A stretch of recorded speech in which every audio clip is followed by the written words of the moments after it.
পাকা ঘর বাড়ি নেই, পাকা রাস্তা তো প্রশ্নই আসে না, ইলেকট্রিসিটি নেই, যানবাহন বলতে শুধু গরুর গাড়ি আর ভ্যান, এইগুলো চলতো। আর কেউ কেউ সাইকেল চালাতো, সেটা তো ভিন্ন জিনিস।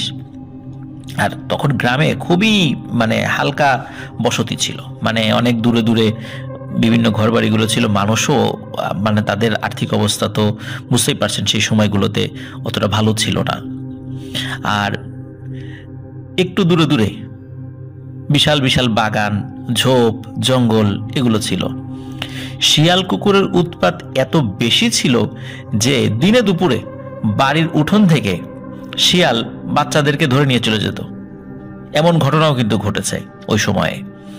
আর হাঁস মুরগির তো কোনো কথাই নেই, যেখানে মানুষের বাচ্চাকে ধরে নিয়ে যাওয়ার ঘটনা ঘটছে সেখানে হাঁস মুরগি তো একদম তুচ্ছ ব্যাপার।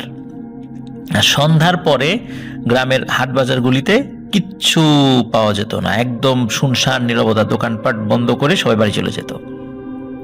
আর ঘটনাটি মূলত যার সঙ্গে ঘটেছে তার নাম হচ্ছে লালু মিয়া।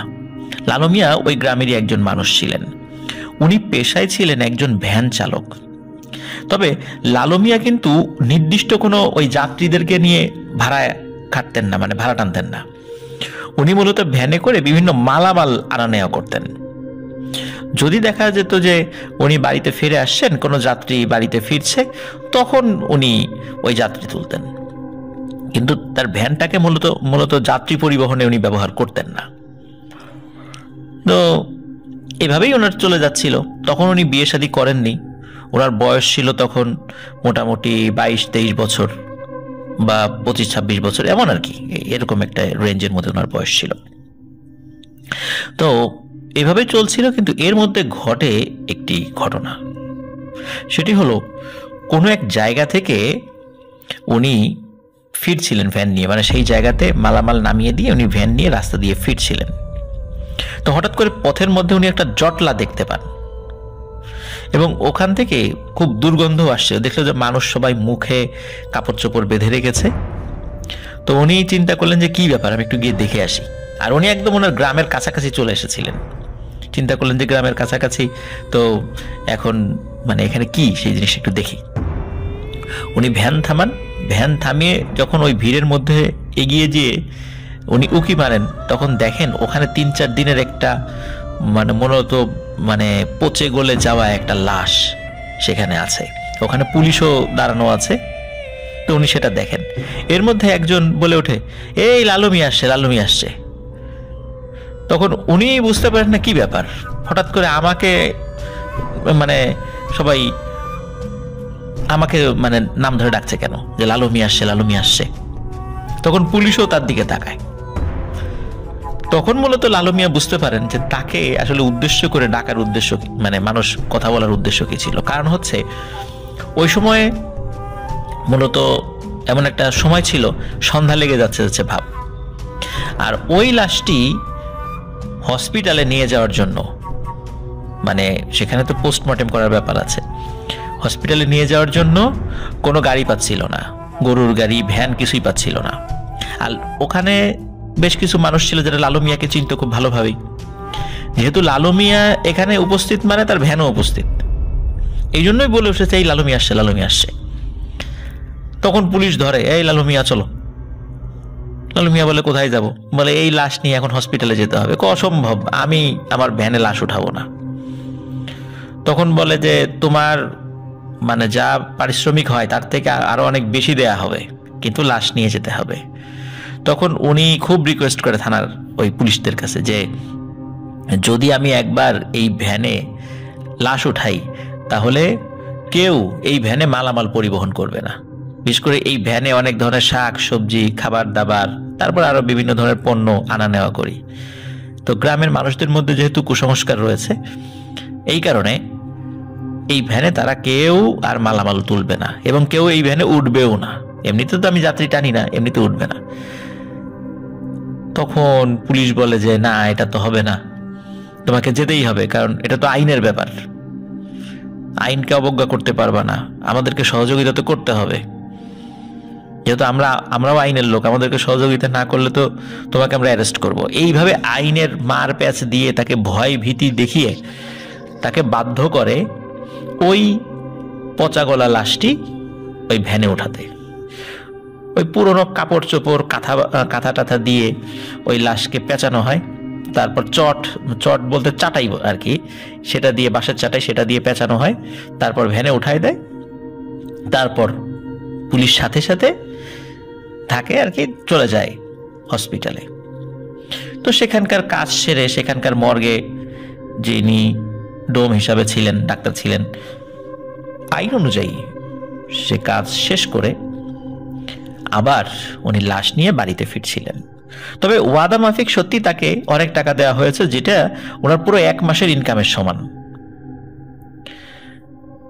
তো উনি লাশ নিয়ে বাড়িতে ফিরছিলেন, রাত হয়ে যাচ্ছিল, আর লাশের আত্মীয় স্বজনদের মধ্যে কেউই ছিল না সাথে। তো প্রিয় লিসেনার্স, আপনারা ভাবছেন যে লাশ নিয়ে আসার সময় নিশ্চয়ই কোনো ঘটনা ঘটেছে। না, কোনো ঘটনা ঘটেনি। একদম স্বাভাবিকভাবে তিনি ওই লাশের আত্মীয় স্বজনের কাছে লাশ বুঝিয়ে দেন। লাশ বুঝিয়ে দিয়ে উনি বাড়িতে চলে যান, একদম স্বাভাবিক। উনি ভ্যান ট্যান খুব ভালো করে ধুয়ে রেখে দেন। পরের দিন উনি ভ্যান নিয়ে আবার বের হন।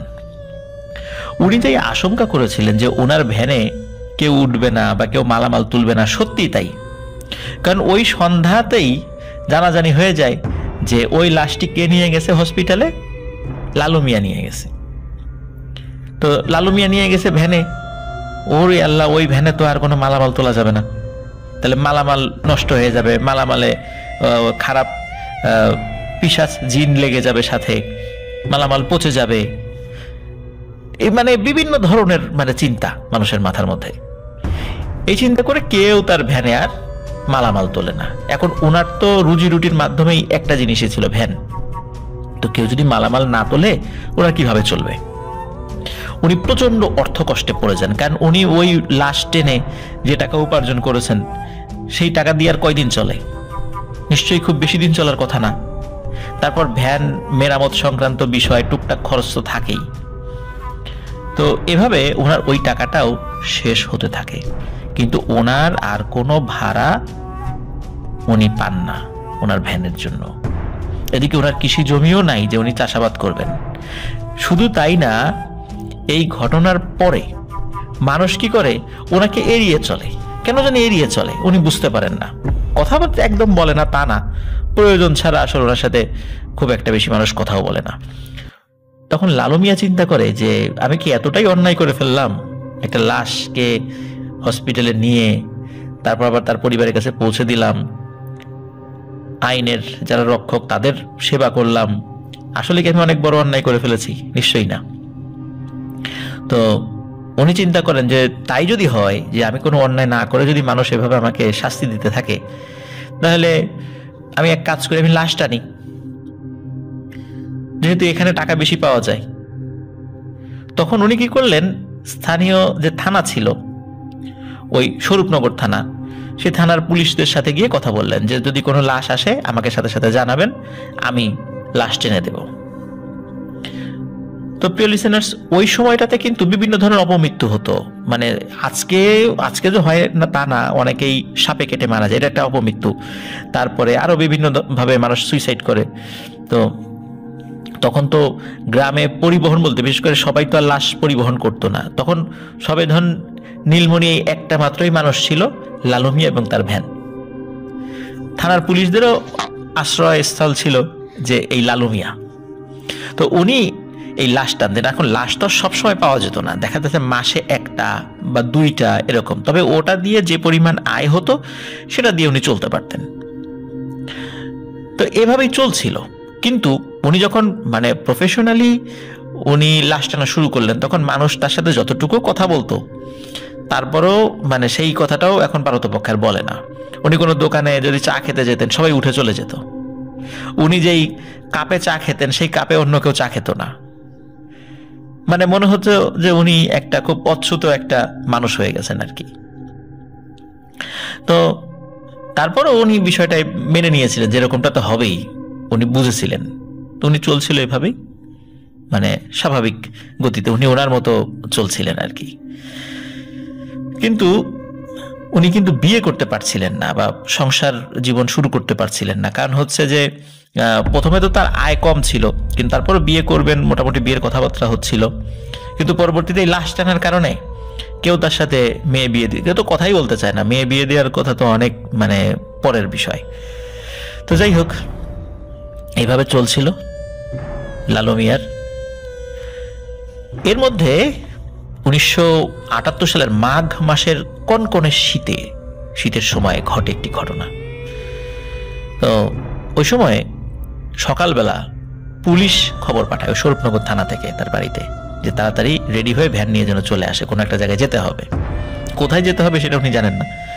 তো পরবর্তীতে উনি তাড়াতাড়ি করে চলে যান।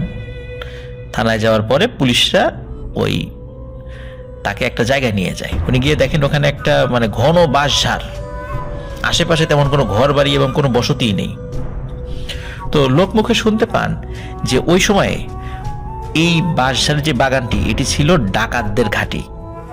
এখানে বসে তারা ডাকাতির প্ল্যান করত, কোথায় কখন ডাকাতি করতে কোন গ্রুপ যাবে, কতজন যাবে, এবং আবার ডাকাতি সেরে সবাই এসে এই জায়গায় মিলিত হবে, লুটের মালামাল ভাগাভাগি করে আবার যে যার মতো চলে যাবে। এটা ছিল ওদের একটা মানে ডিপো, যে এখানে এসে তারা প্ল্যান করবে। তো লালু মিয়া পুলিশদের সাথে ওইখানে গিয়ে দেখে যে আরো কয়েকজন পুলিশ ওখানে আগে থেকে উপস্থিত আছে। ওর একটি লাশ উপর হয়ে পড়ে আছে, এটা একটা মার্ডারের লাশ। আর ওখানে গিয়েই বুঝতে পারে যে এই লাশটি মূলত একজন ডাকাতের। ওরা ওই যে নিজেদের মধ্যে অন্তর্দ্বন্দ্বের কারণে একজন আরেকজনকে খুন করেছে, ডাকাতির মালামাল নিয়ে বা ভাগাভাগি নিয়ে দ্বন্দ্বের কারণে খুন করেছে। তো তখন সে ওই লাশটি মানে উপর হয়ে পড়েছিল, তো লাশটি তখন মানে সোজা করে বলতে আবার সোজা করে দেখে যে চেহারা মানে এটাকে আমরা কি বলি, চিৎ করে শুইয়ে দেয়। তো সবাই দেখে যে তার সমস্ত শরীরে মারাত্মকভাবে জখম করা হয়েছে, মানে কুপিয়ে তাকে হত্যা করা হয়েছে, মুখ টুক একদম খুব বাজে অবস্থা। তো যাই হোক, লালু মিয়ার যেটা কাজ, লালু মিয়া সেই কাজটি করেন। লাশটিকে ভ্যানে ওঠান, সাথে পুলিশ থাকে, চলে যায় লাশ কাটা ঘরে। লাশ কাটা ঘর থেকে কাজ শেষ করে আবার সে ফিরছিল, তবে ওইটা ফিরতে দেরি হয়ে যায়। ওই দিন মানে কাজ শেষ করতে দেরি হয়ে গিয়েছিল। প্রিয় লিসেনার্স, এখানে কিন্তু একটা কথা বলে রাখি, এই যে উনি যে প্রফেশনালি লাশ টানা শুরু করেছিলেন, এর মধ্যে কিন্তু বিন্দু মাত্র কোনো ভয়ের ঘটনা ওনার সাথে ঘটেনি, মানে একদমই ঘটনা ঘটেনি, যার কারণে ওনার মনের মধ্যে কিন্তু কোনো ভয়ই ছিল না। উনি যে লাশ নিয়ে বিভিন্ন জায়গায় নিয়ে মানে আসছেন গেছেন, কোথাও কিন্তু কোনো ধরনের ভয়ের ঘটনা, একদম স্বাভাবিক, যার কারণে ভয়ের বিষয়টি আসলে ওনার মাথায় কাজই করে নাই কখনো। কিন্তু সব সময় তো আর একরকম হবে না, এটাই তো বাস্তব, তাই না? এবার সেই ধরনের একটা সিচুয়েশন সামনে চলে আসে। ওই সময় 1978 সালের মাঘ মাসের কনকনে শীতের রাত, আর রাস্তাঘাটও তো ওই সময় এত ভালো ছিল না, মাটির রাস্তা। তবে যেহেতু ওই সময় বর্ষাকাল ছিল, রাস্তা শুকনা ছিল। এখন লালু মিয়াকে একাই যেতে হবে। তো বলে দেয়া হয় যে ওই লাশটির মানে আত্মীয় স্বজন আগে থেকে কবর খুঁড়ে রেখেছে, ওখানে গিয়ে দ্রুত গোসল করিয়েই কবর দিয়ে দিতে হবে। তো লালু মিয়া সেখানে চলে যান। ওই জায়গাটা উনি আগে থেকে চিনতেন গ্রামটি, যে আর কার লাশ সেটাকে বলে দেওয়া হয়েছিল, তার বাড়ির আশেপাশের জায়গা তিনি চিনতেন।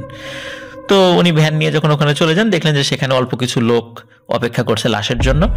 লাশটাকে তারা গোসল দেন এবং সবাই মিলে, লালু মিয়া সহ সবাই ওই লাশটিকে কবর দেবেন, মানে এরকম একটা পরিকল্পনা ছিল। তো ওইখানে মূলত যে বিষয়টি হয় আর কি, সেটি হলো যে উনি যখন আসলে লাশ নিয়ে ফিরছিলেন, তখন আনুমানিক ওই সময় আনুমানিক রাত 8টা বাজে। তো উনি যখন লাশ নিয়ে ফিরছিলেন, এমনিতে তো রাস্তা তো ভালো না, মানে মাটির রাস্তা, তো জায়গায় জায়গায় এবড়ো থেবড়ো অবস্থা আছে। তো ওনার কাছে মানে হঠাৎ করে মনে হয় যে তার ভ্যানটা ঝাঁকি দিয়ে উঠছে। তো ঝাঁকি দিয়ে উঠে এইটা কেন? তো উনি প্রথমে ভেবেছেন যে রাস্তা তো মাটির রাস্তায় এবড়ো আছে বিভিন্ন জায়গায়, তো এই কারণে ঝাঁকি দিয়ে উঠতে পারে। কিন্তু সব জায়গায় তো এবড়ো না, কিছু জায়গা আছে সমান্তরাল, সেখানেও ঝাঁকি দিয়ে উঠছে। মানে বিষয়টি এরকম যে কোনো মানুষ যদি খুব ব্যথা পায়, ব্যথা পেলে সমস্ত শরীর যেভাবে চমকে ওঠে, মানে নড়ে চড়ে ওঠে, ঠিক তেমনি মনে হচ্ছে যে ওই যে পেছনে থাকা লাশটি, সেই লাশটি নড়ে উঠছে, আর সেই সাথে ওই ভ্যানটাও ওই নড়ে ওঠার কারণে সেই ভ্যানে ঝাঁকি অনুভূত হচ্ছে। তো উনি পেছন দিকে তাকান, দেখেন না সব স্বাভাবিক। উনি ভাবেন যে এটা হয়তো তার মনের ভুল বা এটা হইতেই পারে। উনি আবার ভ্যান চালাচ্ছেন। তো চালাতে চালাতে মোটামুটি একদম কাছাকাছি, গ্রামের একদম কাছাকাছি চলে এসেছেন। শুরুতেই বলেছি যে ওখানে কিন্তু তার গ্রামের আত্মীয় স্বজন সেখানে ছিল, তাকে আগে থেকে জানানো হয়েছে, এবং সেখানে নিয়ে যাওয়ার পরে দ্রুত কবর, মানে গোসল করিয়ে কবর দেওয়া হবে, সেই প্রস্তুতিও সবকিছু মানে করে রাখা হয়েছে, কবর টবর খুঁড়ে। এখন উনি প্রায় কাছাকাছি চলে এসেছেন সেই লাশ নিয়ে। এখন পেছন থেকে এক ধরনের আওয়াজ শোনা যাচ্ছে, গড় গড় গড় গড় আওয়াজ।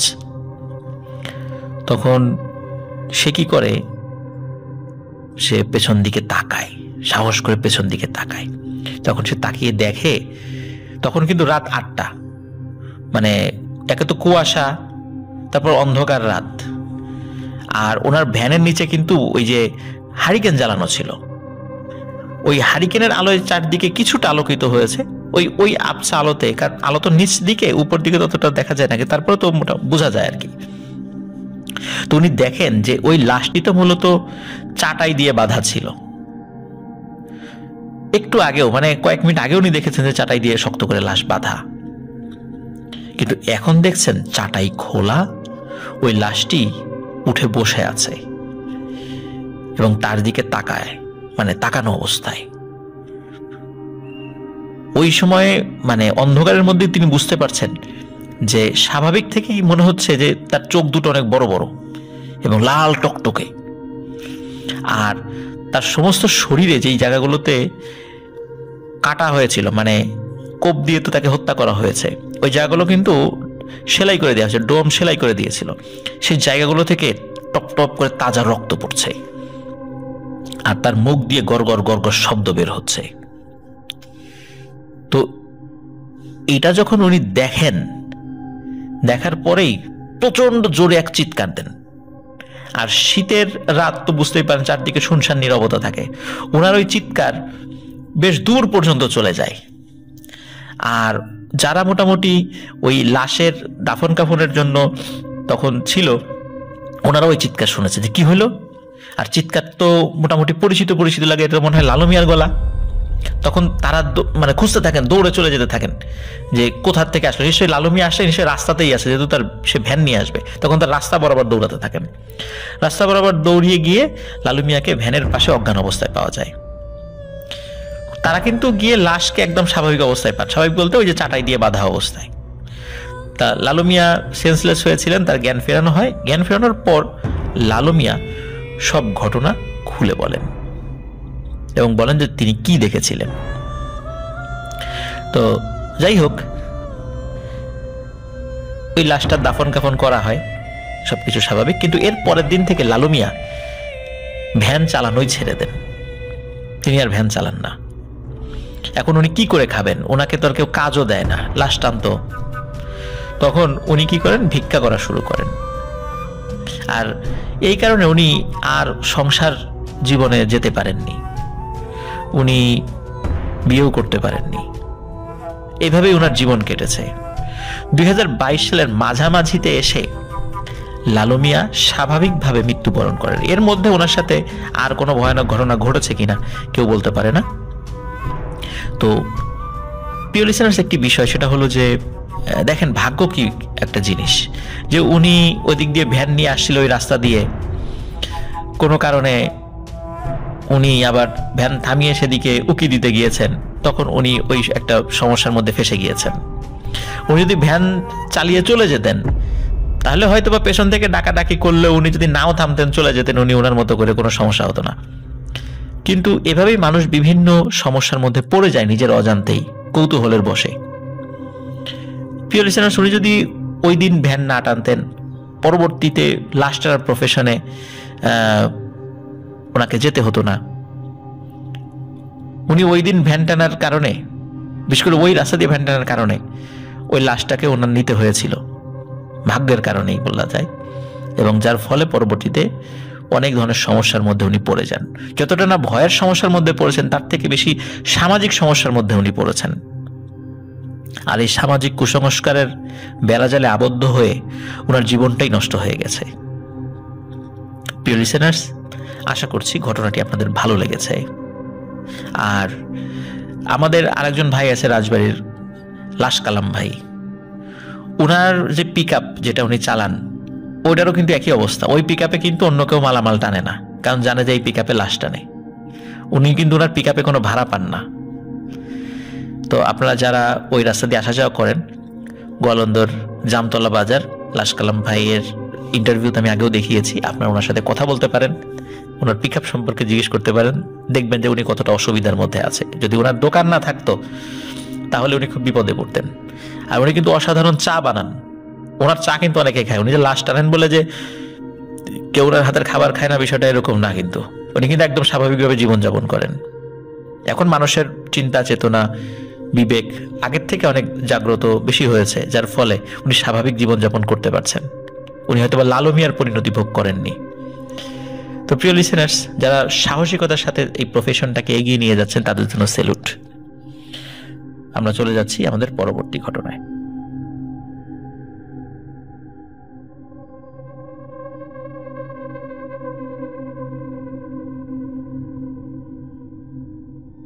প্রিয় লিসেনার্স, এখন যে ঘটনাগুলো আমি বলবো, এই ঘটনাগুলো আমাদেরকে পাঠিয়েছেন ময়মনসিংহ জেলার ফুলপুর থেকে তানভীর হোসেন ভাই। উনি ছোট ছোট মোট 3টি ঘটনা আমাদেরকে পাঠিয়েছেন। এই 3টি ঘটনা পর্যায়ক্রমে আমি আপনাদের সাথে এখন শেয়ার করব। আর ঘটনাগুলো ছোট হলেও বেশ ভালো লেগেছে আমার কাছে। আশা করছি এই ঘটনাগুলো আপনাদেরও ভালো লাগবে। তো কথা না বাড়িয়ে শুরু করছি তানভীর হোসেন ভাইয়ের পাঠানো প্রথম ঘটনা। এই ঘটনাটি মূলত যার সঙ্গে ঘটেছে তার নাম হচ্ছে ফরহাদ হোসেন লিমন। তিনি এই তানভীর হোসেন ভাইকে ঘটনাটি বলেছেন এবং তানভীর হোসেন ভাই ওই ঘটনাটি শুনে আমাদেরকে লিখে পাঠিয়েছেন। তো ঘটনাটির সময়কাল মূলত ছিল এখন থেকে প্রায় বছরখানেক আগে, 1-2 বছর আগের ঘটনা। তো ওনার বাড়িও এই ফরহাদ হোসেন লিমনের বাড়িও ওই ময়মনসিংহ জেলার ফুলপুরে একটি গ্রামে। অবশ্য গ্রামের নামটি সঙ্গত কারণে বলছি না আর কি। ওই অঞ্চলে যারা আছেন তারা হয়তো বা আশেপাশের যেই জায়গাগুলো আছে সেটা শুনে হয়তো বা কিছুটা অনুমান করতে পারবেন যে কোন গ্রামের হতে পারে। তো যার সঙ্গে ঘটেছে সেই লিমন ভাই, উনি ঢাকাতে একটি বেসরকারি কোম্পানিতে চাকরি করতেন। তো উনি এক ছুটিতে, উইকেন্ড যেটা হয় শুক্রবারে, তো বৃহস্পতিবার উনি অফিস শেষ করে ঢাকা থেকে বাড়ির উদ্দেশ্যে রওনা দেন। তো ঢাকা থেকে উনি যখন ফিরছিলেন, কোনো কারণে ওই দিন রাস্তাঘাটে জ্যামের কারণে বেশ দেরি হয়ে গিয়েছিল। আর ওনাকে যেখানে বাস নামিয়ে দেয়, ওনাকে বাড়িতে যাওয়ার জন্য যেই জায়গাটাতে নামতে হবে বাস থেকে, সেই জায়গার নাম হচ্ছে গোরদার। আর উনি যখন নেমেছেন ঘড়ির কাঁটায়, তখন রাত 2টো প্রায় ছুঁই ছুঁই করছে। তো সেখানে উনি নেমে যান। সাধারণত যেটা হয় যে মোটামুটি রাত 11টা-12টার মধ্যেই যদি নামে, তাহলে বাড়িতে যাওয়ার জন্য অটোরিকশা পাওয়া যায়। কিন্তু রাত যেহেতু প্রায় 2টো বেজে গিয়েছিল, ওই কারণে কোনো অটোরিকশা পাওয়া যাচ্ছিল না। আর ওই গোরদার থেকে ওনার বাড়ির দূরত্ব 5 কিলোমিটার। এখন 5 কিলোমিটার পায়ে যদি হাঁটতে হয় তাহলে মিনিমাম 1.5 ঘন্টা সময় লাগবেই। যেহেতু কোনো গাড়ি পাওয়া যাচ্ছিল না, আর কতক্ষণই বা দাঁড়িয়ে থাকবেন, উনি চিন্তা করলেন হাঁটতে থাকি। গাড়ি যদি আসেও পেছন থেকে বা সামনে থেকে, তাহলে তো তার সাথে কথা বলে মিটিয়ে বাড়ির দিকে চলে যাব। এই বলে উনি হাঁটা শুরু করেন আর কি। তো মিনিট 5 হাঁটার পর উনি যে জায়গাটাতে আসেন, সেই জায়গাটার পাশে একটা শ্মশান ছিল, ছোটখাটো একটা শ্মশান ছিল।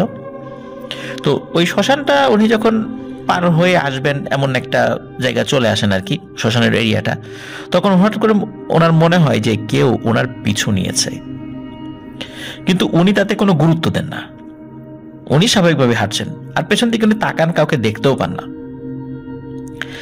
আরো কিছুটা পথ চলে আসার পর হঠাৎ করে বেশ কয়েকটা কুকুর, মানে কুকুরগুলোর আকৃতি স্বাভাবিক, এমনি দেখে একদমই স্বাভাবিক মনে হচ্ছে, সেগুলো ওনাকে ঘিরে ধরে ঘেউ ঘেউ করতে থাকে। এখন ঘেউ ঘেউ করার পেছনে আরেকটা কারণ আছে, সেটা হলো দূরে শেয়াল ডাকছিল। অনেক সময় শেয়াল যদি ডাকে, সাথে সাথে কুকুর চিৎকার চেঁচামেচি করতে থাকে, ঘেউ ঘেউ করতে থাকে। এখন যেহেতু কুকুরগুলো ওনাকে ঘিরে ধরেছে, ওনার কিন্তু প্রচন্ড ভয় লাগে। আর রাতের বেলা এরকম একা একা হাঁটলে কুকুর কিন্তু এমনিতেই মানুষকে ঘিরে ধরে।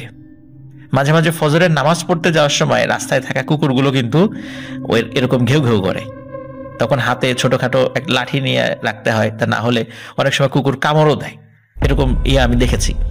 তো উনি চিন্তা করেছেন এরকম কিছু হতে পারে, রাতের বেলা তো কুকুর হয়তো এমনি ঘিরে ধরেছে, এমনি ডাকাডাকি করছে। তবে উনি ভয় পাচ্ছেন ভূতের ভয় না, ওই কুকুরের ভয়, যা কামড় টামড় দিয়ে বসে কিনা আবার, মানে এই ভয়টা পাচ্ছিলেন আর কি।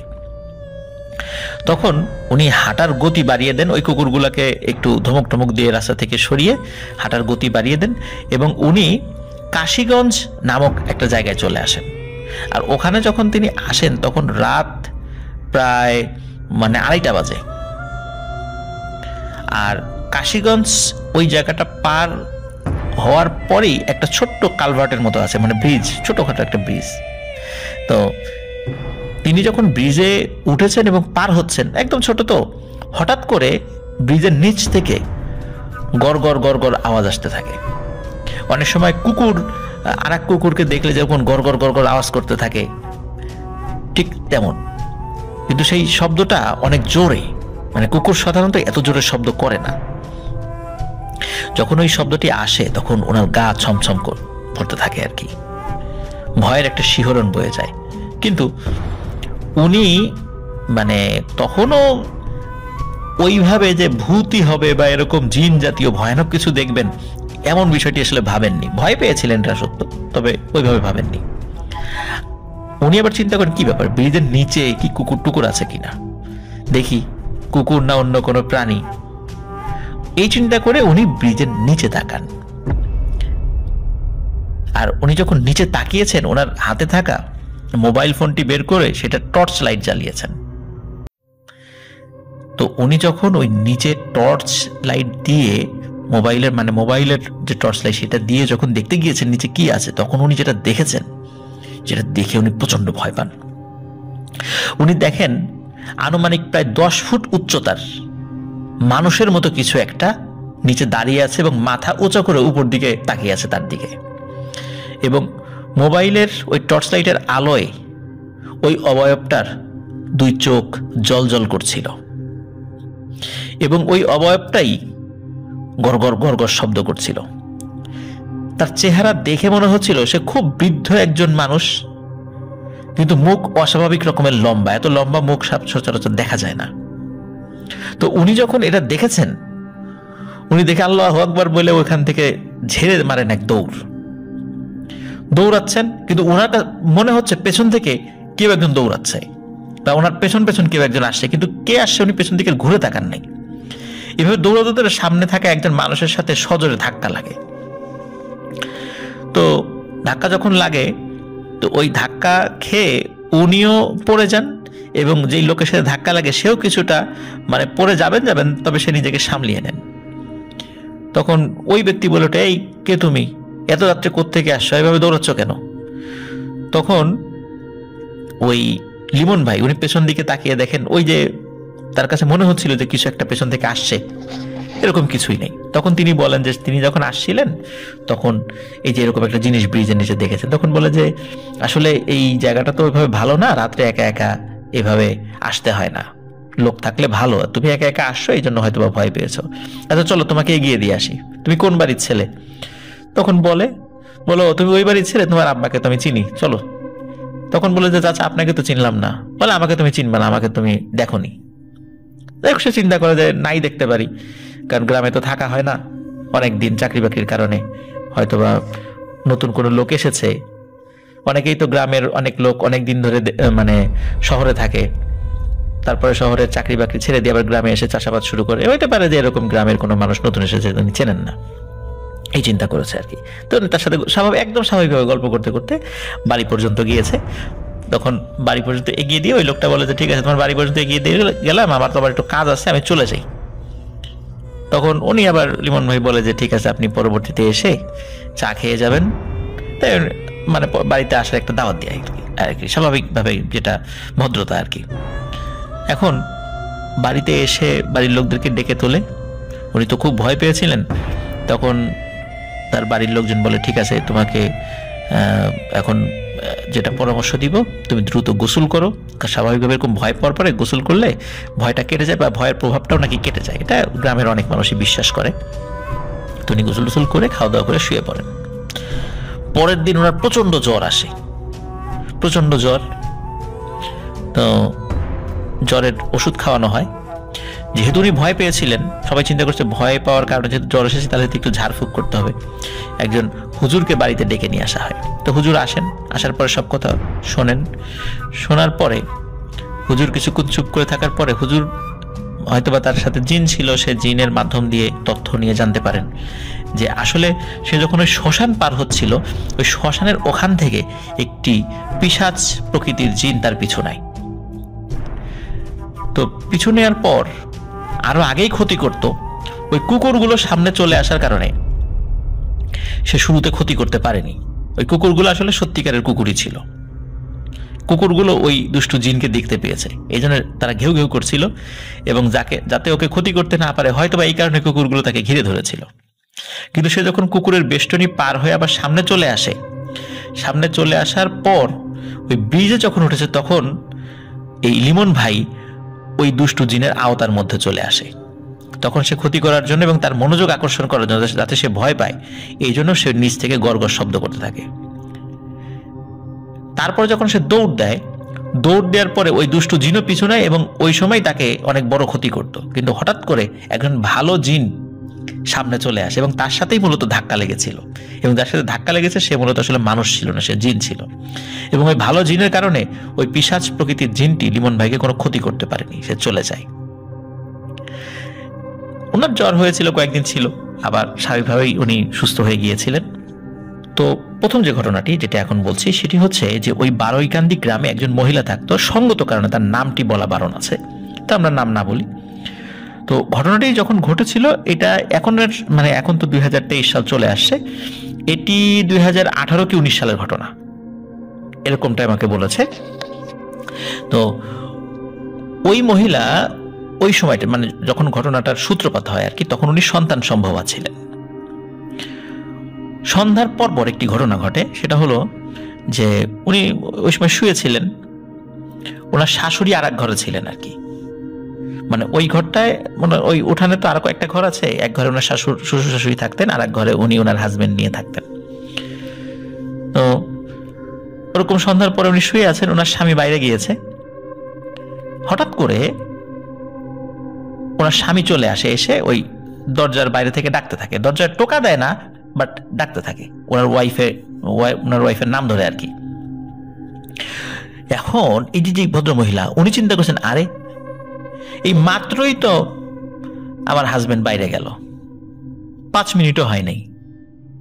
নর্মালি সে ঘুরে আসতে আধা ঘন্টার কমে, মানে তার বিবাহিত জীবনে কখনো দেখেনি যে আধা ঘন্টার কমে সে ফিরে আসছে। এখন প্রয়োজনে আসতেই পারে, হয়তোবা কিছুটা পথ গেছে, আবার হয়তোবা কোনো বিষয় মনে আসছে, এজন্য ফিরে আসছে, হয়তোবা কোনো কিছু রেখে গিয়েছে, এমনটা হতে পারে। কিন্তু ওনার মনে সন্দেহ লাগে, কেন জানি। কারণ হচ্ছে গ্রামে কিছু প্রবাদ প্রচলিত আছে ওই গ্রামে।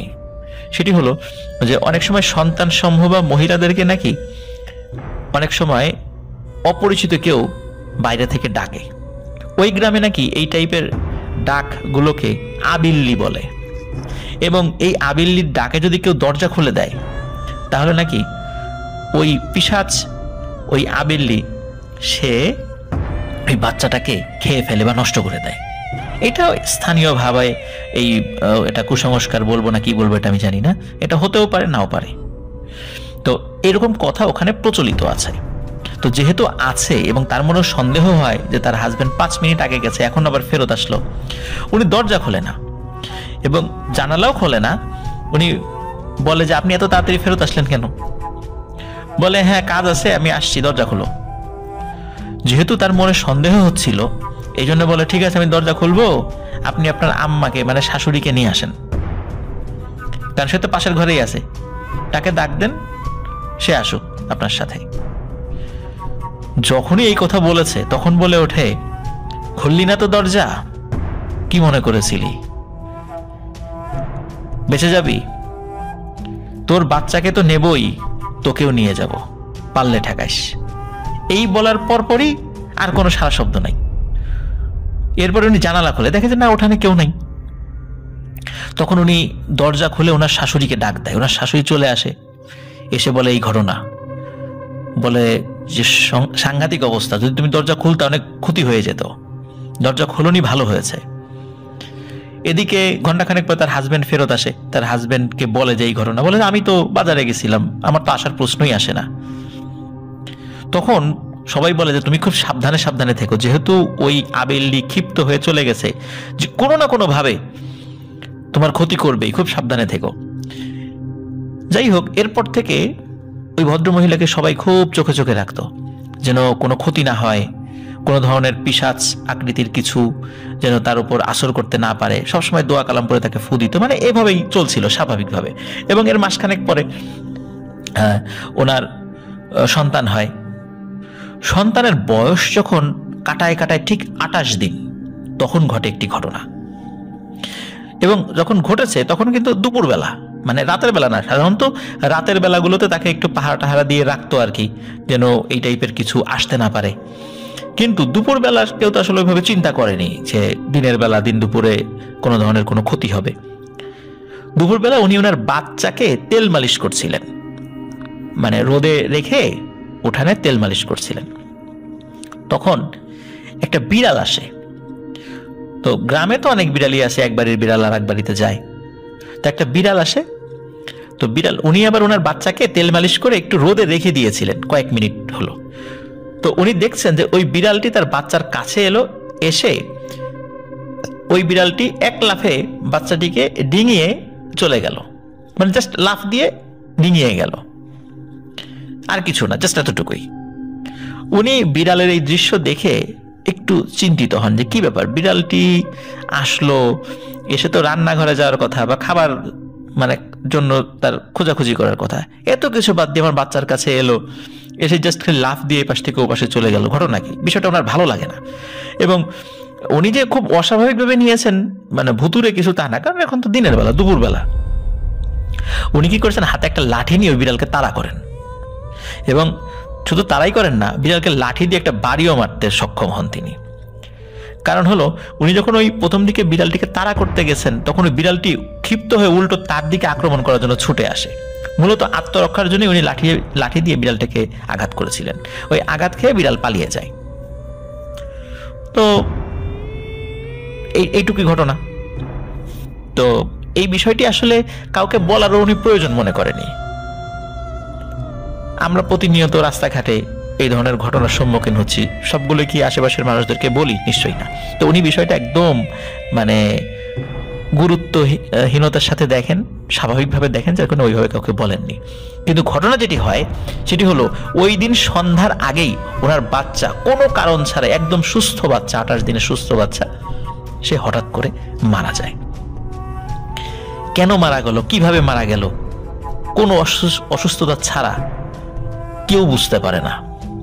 তখন উনি বলেছিলেন যে এই ধরনের একটা ঘটনা ঘটেছিল দুপুরবেলা। তখন ওনার শাশুড়ি বা আশেপাশের লোকজন বলে, হায় হায় সর্বনাশ, এটা তো সেই আবিল্লিটা আসছিল, সেই তো এই বাচ্চার ক্ষতি করেছে। তখন বলে যে আমি তো ওইটাকে লাঠি দিয়ে আঘাত করেছি। বলে তো আরো সর্বনাশ হয়েছে, এখন তো তোমার ক্ষতি করবে। এর কয়েকদিন পর, মানে তাকে তো ঝাড়ফুঁক করানো হয়েছিল যেহেতু সে ওই বিড়ালটাকে আঘাত করেছে, তাকে ঝাড়ফুঁক করা হয়, কিন্তু আস্তে আস্তে তার মানসিক অবস্থা খারাপের দিকে যেতে থাকে এবং একটা পর্যায়ে সেই ভদ্রমহিলা মানসিক ভারসাম্যহীন হয়ে যান। সবাই প্রথমে ভেবেছিল যে এটি হয়তোবা সন্তান শোকে এমনটা হয়েছে, কিন্তু পরবর্তীতে হুজুর জানান যে আসলে তার যে ক্ষতিটা হয়েছে এটি স্বাভাবিক না, এটা অস্বাভাবিক, এবং এটি ওই যে বিড়াল রূপী যে পিশাচ আবিল্লি সেই কাজটি করেছে এবং এটি থেকে উত্তরণ ঘটার সম্ভাবনা খুবই কম। এরপর পাগলামির পরিমাণ বেড়ে যাওয়ার কারণে সেই মহিলাকে মেন্টাল হসপিটালে রেখে আসা হয় এবং তিনি এখনো সেখানেই নাকি আছেন। প্রিয় লিসেনার্স, এই যে ঘটনাটি, এই ঘটনাটি আসলে ছোট হতে পারে, কিন্তু প্রত্যেকটা ঘটনার মধ্যে কিন্তু আমাদের শেখার কিছু আছে। আমরা শহরে থাকি বলে কেউ এটা ভাববার কোনো কারণ নেই যে এই ধরনের ঘটনা আমাদের বেলাও ঘটবে না, ঘটতেই পারে, আর গ্রামে তো হতেই পারে। এই জন্য এই ঘটনাগুলো আপনাদেরকে বলার উদ্দেশ্য হলো এই বিষয়গুলো থেকে যেন আমরা সতর্ক থাকতে পারি। হয়তোবা সবসময় মানুষ সতর্ক থাকে না, অসতর্কতার কারণে অনেক ঘটনা ঘটে যায়, কিন্তু এই বিষয়গুলো জানা থাকলে বা আমাদের আশেপাশে যদি যেই মানুষগুলো আছে তাদেরকে যদি আমরা জানাই যে এই ধরনের ঘটনা হতে পারে, তাহলে এই ধরনের সিচুয়েশনে স্পেশালি আমাদের আত্মীয় স্বজনদের মধ্যে যারা মহিলা, তারা যখন সন্তান সম্ভব হবেন বা পরবর্তী সময়ে সবকিছু কুসংস্কার বলে উড়িয়ে না দিয়ে তাদেরকে আমরা সতর্ক রাখি। আর শাশুড়ির অসুস্থতার খবর পাওয়ার সাথে সাথে তার স্ত্রী খুব আবেগ আপ্লুত হয়ে পড়েন এবং হওয়াটাই স্বাভাবিক, তার মা যেহেতু অসুস্থ হয়ে গেছেন। দ্রুত তিনি তার স্ত্রীকে নিয়ে শ্বশুরবাড়ির উদ্দেশ্যে বেরিয়ে পড়েন। তো শ্বশুরবাড়ি আসলে খুব বেশি দূরে ছিল না, ওই বারৈকান্দি গ্রামের কাছাকাছি ছিল, একদম পাশাপাশি গ্রাম বলা চলে আর কি। আর সময়টা তো একটু বিকালের দিকে উনি রওনা দিয়েছেন, যেহেতু খবর এসেছে দুপুরের দিকে, তো একটু প্রস্তুতি নিয়ে বের হয়ে শ্বশুরবাড়ি পৌঁছাতে মোটামুটি সন্ধ্যা হয়ে গিয়েছে আর কি। এখন ওনার তো জরুরি কাজ ছিল, পরের দিন ওনার কাজ ছিল। তখন তার স্ত্রীকে বলে যে ঠিক আছে, আমি তো দেখে গেলাম শাশুড়িকে, অবস্থা অতটা সিরিয়াস নয়, তো তুমি থাকো, আমি আবার কালকে আসছি, কালকে কাজটা একটু দ্রুত শেষ করে আবার দিনে দিনে আমি চলে আসবো এখানে। তখন তার স্ত্রী নিষেধ করে যে না, এখন যাওয়ার দরকার নাই, তুমি থাকো, সন্ধ্যা হয়ে গেছে, এত রাত্রে যাওয়াটা ঠিক হবে না। তখন বলে যে এত রাত আবার কই, সন্ধ্যা হয়েছে, আর গ্রামের রাস্তা পাশাপাশি গ্রাম, হেঁটেই তো চলে যেতে পারি। তখন যেহেতু তার স্ত্রীও ভাবেন যে হ্যাঁ তাই তো যেতেই তো পারে, কালকে তো আবার আসবেই, তো সমস্যা তো নেই। ওনার হাতে তো টর্চ লাইট ছিল। সন্ধ্যা 7টার দিকে এই চিহা সে তার শ্বশুরবাড়ি থেকে নিজের বাড়ির উদ্দেশ্যে বেরিয়ে পড়েন। সে যখন তার বাড়ির কাছাকাছি চলে আসে, যখন সে ওই গ্রাম থেকে বারৈকান্দি গ্রামে ঢুকে যায়, তখন ঘটে একটি ভয়ানক ঘটনা। তিনি যেই কাঁচা রাস্তা দিয়ে হেঁটে যাচ্ছিলেন, এখানে একটা বিষয় বলে রাখি যে পাশাপাশি গ্রাম হওয়ার কারণে ওই যে পথ দিয়ে উনি আসা যাওয়া করবেন, এই পথটা আসলে পায়ে হাঁটা পথ, ওখান দিয়ে কোনো মতে বাইসাইকেল চালানো যায়, কিন্তু কোনো ভ্যান গাড়ি বা গরুর গাড়ি এগুলো চলে না, বা কোনো অটো এগুলো চলবে না। তো এই জন্য উনি হেঁটেই আসছিলেন। তো উনি যখন ওই কাঁচা রাস্তা দিয়ে হাঁটছিলেন, বাড়ির মোটামুটি কাছাকাছি চলে এসেছিলেন, তখন ওই তার রাস্তাটা পরিচিত, এর আগে ওই রাস্তা দিয়ে তিনি একাধিকবার এসেছেন। তো হঠাৎ করে দেখেন ঠিক রাস্তার মাঝ বরাবর পথ আগলে মনে হচ্ছে কিছু একটা শুয়ে আছে। তো প্রথমে উনি টর্চ লাইট ওগুলোর গায়ে মারেননি, উনি চাঁদের আলোতে দেখে মনে হচ্ছে এই জিনিস দুটি, দুইটা জিনিস ছিল, মনে হচ্ছে শিয়াল। তারপর সে যখন টর্চ লাইট মেরেছে, দেখে হ্যাঁ আসলেই তো, এটা দেখি দুটো শেয়াল শুয়ে আছে পথ আগলে। কিন্তু উনি দেখেন যে নর্মালি শেয়ালের উচ্চতা বা হাইট বা লম্বা যেরকম মনে হয় আমরা স্বাভাবিকভাবে যেটা দেখি, এই শেয়াল দুটি লম্বায় বেশ অনেক বড় এবং শরীর স্বাস্থ্য বেশ মোটাসোটা আর কি। উনি কিন্তু চিন্তা করেন যে এরকম শিয়াল তো হতেই পারে, সব শিয়াল যে আমরা দেখবো একই রকম তা তো না। অনেক কুকুরগুলো স্বাভাবিকভাবে রাস্তায় যে কুকুরগুলো হেঁটে বেড়ায়, এর মধ্যেও তো আকার আকৃতিতে বেশ বড় সড়ো মোটাসোটা কুকুর রয়েছে। তো উনি মনে করেছেন হয়তো এরকমই দুটো শিয়াল। তো উনি এটাকে স্বাভাবিক মনে করে শিয়াল দুটিকে তাড়ানোর জন্য কি করেছেন, উনি ওই রাস্তার পাশেই একটা ডাল ছিল, ওই শুকনা ডাল, ওই ডালটা নিয়ে এসেছেন। এখন শেয়াল দুটি কিন্তু মানে তাকে দেখে কিন্তু সরে যাচ্ছে না। উনি কিন্তু শেয়ালের গায়ে টর্চ লাইটও মেরেছেন, দেখে শুয়ে আছে দিব্যি, তাদের কোনো মানে ভ্রুক্ষেপই নাই যে একজন মানুষ আসছে। নর্মালি শিয়াল কিন্তু মানুষ দেখলে পালায়। এখন উনি কি করে যে রাস্তা থেকে সরানোর জন্য, কারণ উনি যে ঘুরে যাবেন, ওই যে রাস্তা দিয়ে হেঁটে যাচ্ছেন, রাস্তার নিচে হলো মানুষের ক্ষেত, তো ক্ষেতের মধ্যে দিয়ে নেমে যেতে হবে, তাহলে ক্ষেতের ফসল নষ্ট হবে, এই জন্য উনি নেমে যেতে পারছিলেন না। তো এই জন্য উনি ওই রাস্তার পাশে থাকা একটা শুকনো ডাল পান, ওইটা লাঠি হিসাবে ব্যবহার করে উনি শিয়ালের দিকে তেড়ে যান এবং ওদেরকে তাড়ানোর চেষ্টা করেন। কিন্তু শিয়াল তখনও ভ্রুক্ষেপ করে না, ও স্বাভাবিক থাকে। যখন শিয়ালের কাছাকাছি চলে আসে তখন শিয়াল দুটি উঠে দাঁড়ায়। যখন উঠে দাঁড়িয়েছে তখন হচ্ছে এই চিহা চমকে ওঠে। কারণ হলো উনি দেখেন যে এইটা স্বাভাবিক শিয়াল না। কারণ হলো সূর্য যখন টর্চ মেরেছে তখন উনি অতটা ভালো করে খেয়াল করেনি, কিন্তু এখন দেখছে এই শিয়াল দুটোর মাথায় লম্বা শিং রয়েছে। আর শিয়ালের চোখ যেভাবে জ্বলে, চোখ জ্বলছে বাট লাল টকটকে, এবং গড়গড় শব্দ করছে এবং তার দিকে তাকিয়ে আছে। এক পর্যায়ে কি হয় যে এই শিয়াল দুটি মানে তার দিকে এগিয়ে আসতে থাকে। তখন উনি ভয় পান। উনি তো ওনার বাড়ির দিকে যেতে পারছিলেন না, ওনাকে তো উল্টো দিকে আসতে হবে। শিয়াল দুটি যখন তার দিকে এগিয়ে আসছেন তখন উনি কি করেন, উল্টো দিকে দৌড় দেন। কাছাকাছি একটা বাড়ি ছিল, ওই বাড়ির উঠোনে গিয়ে উনি হুমড়ি খেয়ে পড়েন। ওই বাড়ির চারদিকে কোনো মানে বেড়া ছিল না, এমনি নর্মাল ছিল আর কি, বাড়ির চারদিকে খোলা ছিল। উনি বাড়ির উঠোনে গিয়ে হুমড়ি খেয়ে পড়েন। হঠাৎ আচমকা চিহা এরকম চলে আসছে। চিহাকে তারা চিনতো, ওই বাড়ির লোকজন চিনতো। তখন বলে যে কি হয়েছে, তখন বলে এই ঘটনা। তখন বাড়ির লোকজনও বের হয়ে রাস্তায় কোনো শিয়াল টেল কোনো কিছু দেখে না। তখন তারা বলে যে এটা তো আসলে মনে হচ্ছে স্বাভাবিক শিয়াল ছিল না, এটা আসলে মনে হয় কোনো দুষ্টু জিন টিন এরকম ছিল। মাঝে মাঝে রাস্তা দিয়ে চলতে গেলে এখানে এরকম শিয়াল দেখা যায়, কিন্তু ওগুলো স্বাভাবিক শিয়াল না। তুমি কি করছিলা, তুমি কি ওকে আঘাত করছিলা? বলে হ্যাঁ, আমি তো লাঠি নিয়ে তাড়া করতে গেছিলাম। বলে সর্বনাশ, এই তো ভুল হয়ে গেছে, তুমি দেখলা চলে আসতা, উল্টা দিকে চলে আসতা, বলে তাড়া করতে গেছো কেন? বলে আমি তো বুঝি নাই যে এটা স্বাভাবিক কিছু না। তো যাই হোক, পরের দিন থেকে মানে তারপরে উনি ওনার বাড়িতে চলে যান। পরের দিন থেকে দেখা গেল ওনার শরীর প্যারালাইজড হয়ে গেছে এবং উনি ভালো করে কথা বলতে পারছেন না। মানে ওনার কথাগুলো মানে এলোমেলো হয়ে যাচ্ছে এবং একটা পর্যায়ে উনি আর কথা বলতেও পারেন না। এবং প্যারালাইজড অবস্থায় উনি আস্তে আস্তে খুবই অসুস্থ হয়ে যেতে থাকেন। এবং এর অল্প কিছুদিন পর, মাসখানেক পর, এই চিহা মারা যান। প্রিয় লিসেনার্স, এই ধরনের ঘটনা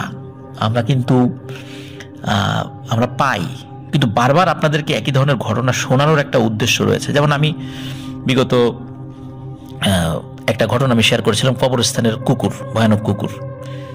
এটি কিন্তু আমার সহপাঠীর বাবার সঙ্গে ঘটেছিল এবং উনি লাঠি নিয়ে ওই কুকুরকে তাড়া করার কারণে বা আঘাত করার কারণে কি পরিণতি হয়েছিল সেটা আপনারা ওই ঘটনা থেকে জানতে পেরেছিলেন। তো এই জন্য আমি বারবার বলছি যে যখনই রাতের বেলা কোনো প্রাণী দেখবেন, হোক সেটা মানে আপনার পরিচিত প্রাণী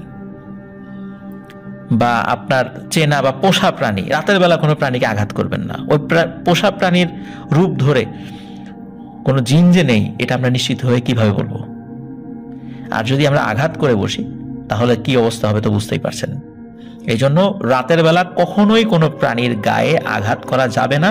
শুধু রাতের বেলা কেন, দিনের বেলাতেও বিনা প্রয়োজনে।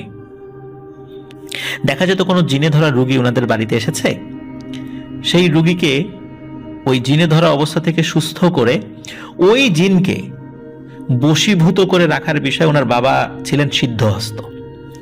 এখন দেখা গেল যে একটা জিনকে তিনি বশীভূত করে রেখেছেন, কিন্তু ওই জিনের যে আত্মীয় স্বজন এরা তো বাহিরে রয়েছে, বা কোনো জিন উনি ছাড়িয়ে দিয়েছেন বা বশীভূত করেননি, ওই জিন তো ক্ষিপ্ত হয়ে ঘুরে বেড়াচ্ছে। এই সমস্ত কারণে ওনার পরিবারের উপরে বিভিন্ন ধরনের সমস্যার সৃষ্টি হতো, আর এই সমস্যার প্রধান শিকার হতেন শিহাব ভাই। এই জন্য ছোটবেলা থেকেই উনি বিভিন্ন সমস্যার মুখোমুখি হয়েছেন বা এখনো হচ্ছেন। মূল ঘটনাতে চলে যাই। 2003 সাল, ওনার বয়স তখন 10 বছর। ওনাদের বাড়িতে যে সারাদিন রোগী আসতো, এই বিষয়টা না ওনার আম্মা পছন্দ করতেন না, এই শিহাব ভাইয়ের আম্মা আর কি। কারণ যেহেতু শিহাব ভাই অসুস্থ হয়ে থাকতেন, বিভিন্ন ধরনের সমস্যা হতো, তো এই জন্য তিনি তার হাজবেন্ডকে সবসময় মানা করতেন এই ধরনের কাজ না করতে।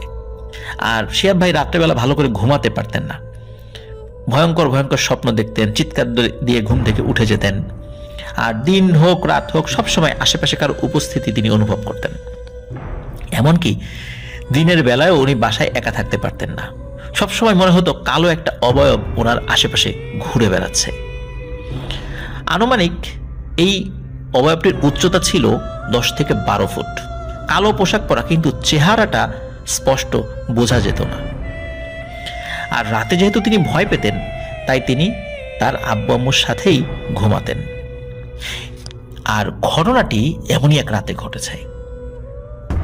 উনি রাত্রে ঘুমিয়েছেন, উনি তখন আধো ঘুম আধো জাগ্রত অবস্থা, এমন একটা সিচুয়েশন আর কি। হঠাৎ করে তিনি ওই অবস্থাতে দেখতে পাচ্ছেন একটা কালো ছায়ামূর্তি, তার এক হাতে একটি টিয়া পাখি রয়েছে এবং দূর থেকে ইশারা করে তাকে ডাকছে এক হাত দিয়ে, যে এদিকে আয়, এদিকে আয়, পাখি নিবি, আয় নিয়ে যা, আমার থেকে পাখি নিয়ে যা। বাচ্চারা কিন্তু পাখি দেখলেই তাদের ভালো লাগে, নিতে চায়। উনি ঘুমের ভেতরই উঠে দাঁড়ান। ঘরের দরজা কিন্তু বন্ধ, কিন্তু দরজা কিভাবে খুলে গেছে কেউ বলতে পারে না, এবং উনি খুলেছেন কিনা তাও সেটা উনি বলতে পারেন না। উনি দরজার বাহিরে চলে যান। অদ্ভুত বিষয় হলো, ওনাদের বাড়ির যে মেইন গেট সেটা কিন্তু রাত্রে তালাবদ্ধ থাকে। আর ওই গেট এবং আশেপাশের দেয়ালের উচ্চতা এতটা যে কোনো 10 বছরের বাচ্চার কাছে এটা অসম্ভব যে এই দেয়ালটা পার হওয়া। উনি যখন বাহিরে বের হয়েছেন, হঠাৎ করে ওনার আব্বুর ঘুম ভেঙে যায়। উনি যখন দেখেন যে তার সন্তান শিহাব ভাই বিছানায় নেই, তখন উনি চিন্তা করেন কি ব্যাপার, কোথায় গেল, ওয়াশরুমে গেল কিনা। ওয়াশরুম তো অ্যাটাচ ওয়াশরুম, তো ওয়াশরুমে তো সে নাই। ওইদিকে ঘরের দরজা খোলা, তাহলে সে কোথায় গেল। এমনিতেই তো একটা ভয় কাজ করতো তার মনের মধ্যে।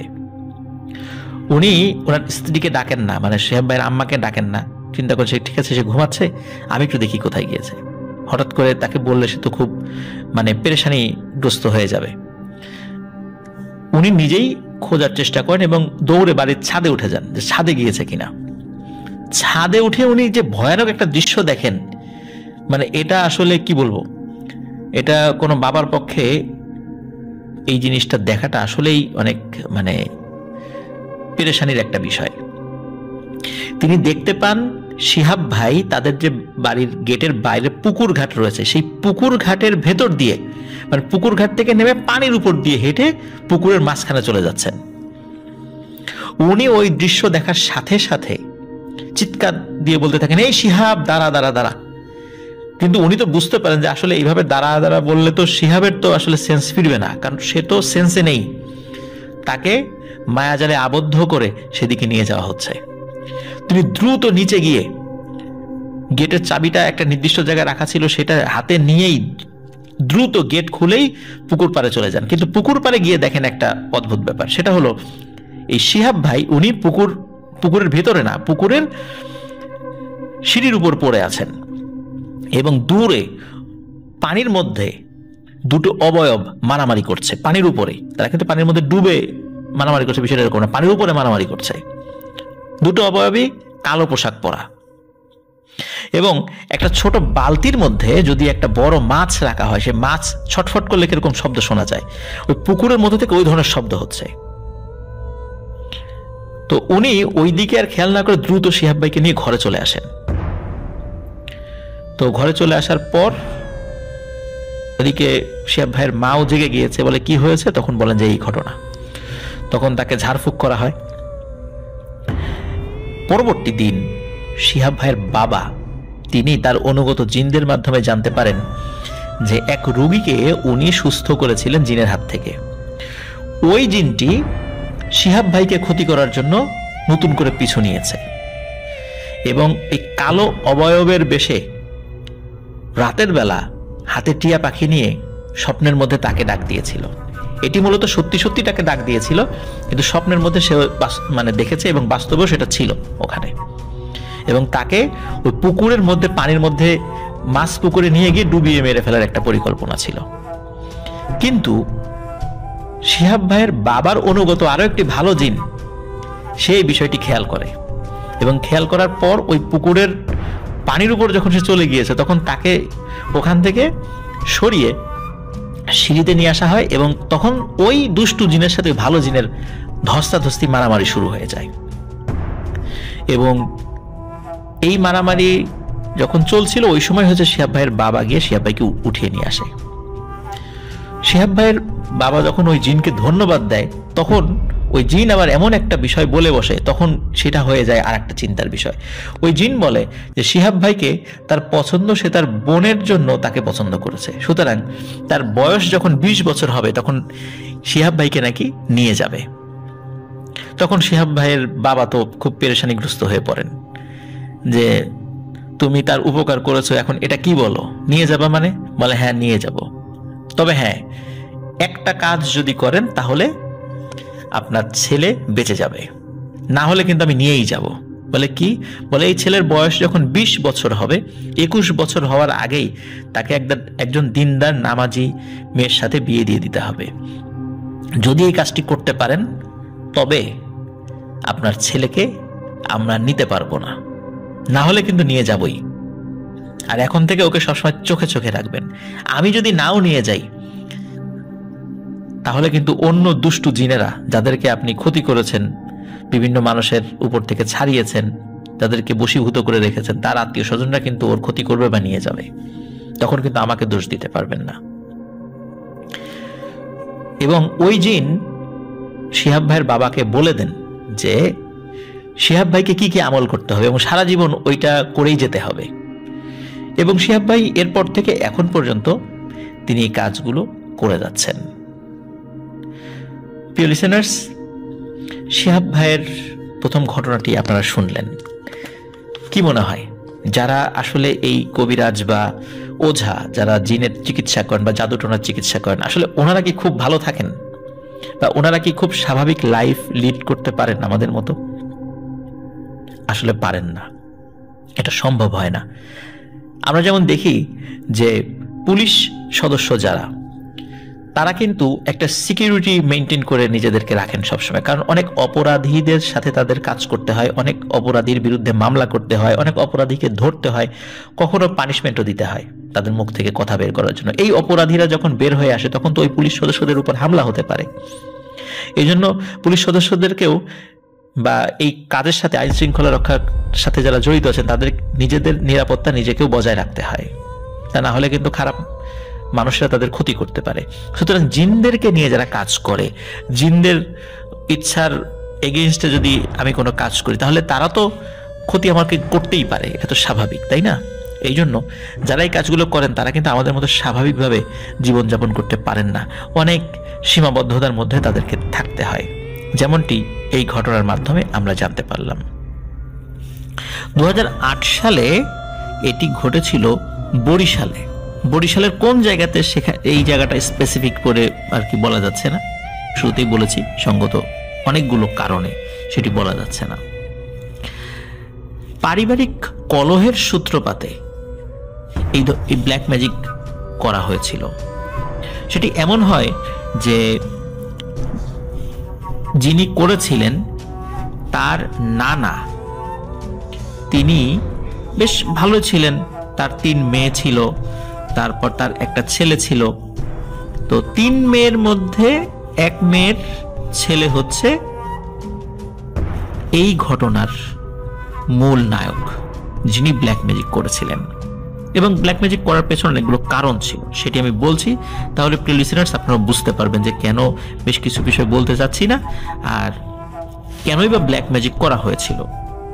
সেটি হচ্ছে যে যিনি করেছিলেন ওনার নানি বার্ধক্যজনিত কারণে বার্ধক্য জনিত কারণ এই কারণে বলছি যে ওনার বয়স প্রায় 50 হয়ে গিয়েছিল, আর এই কারণে ওনার এমনি বিভিন্ন ধরনের অসুখ বিসুখ ওনার লেগে থাকতো।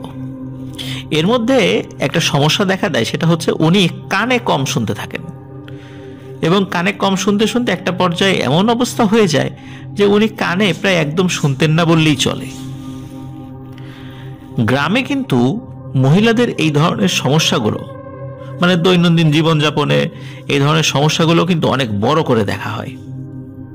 যদিও বা চিকিৎসা হয়েছিল তার, কিন্তু কোনো উন্নতি না হয়, মানে উন্নতি হয়নি আর কি।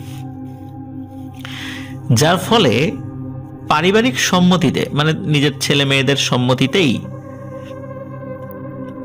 এই যিনি ঘটনা ঘটিয়েছেন আর কি, তার নানা, তিনি বিবাহের সিদ্ধান্ত নেন, মানে দ্বিতীয় বিবাহ। যদিও তার প্রথম স্ত্রী জীবিত আছে, কিন্তু তিনি দ্বিতীয় বিবাহের সিদ্ধান্ত নেন, এবং দ্বিতীয় বিয়ে উনি করেনও।